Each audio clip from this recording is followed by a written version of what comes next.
दररोज ताज्या घडामोडी पाहण्याकरिता चॅनलला लाईक आणि सबस्क्राईब करा। पोलीस ठाणे इमामवाडा येथून प्राप्त माहितीनुसार पोलीस ठाणे इमामवाडा हद्दीत राजबागच्या हनुमान मंदिर जवळ नागपूर येथे राहणारे फिर्यादी दिनेश महादेव तिजारे यांनी त्यांची ॲक्टिवा 3G गाडी क्रमांक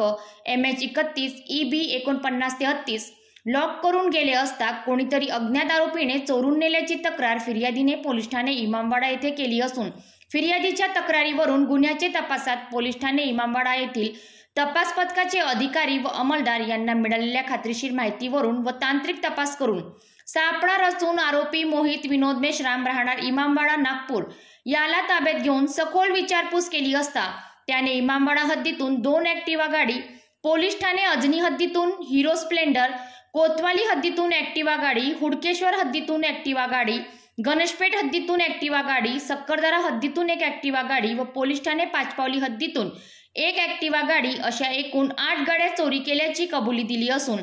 तसेच पुन्हा 1 ॲक्टिवा गाडी चोरी केल्याचे सांगितल्याने पोलिसांनी आरोपीच्या ताब्यातून एकूण 9 चोरी केलेले वाहने, एकूण किंमत 2,80,000 रुपयांचा मुद्देमाल जप्त करून आरोपीला अटक करून पुढील तपास करीत आहे।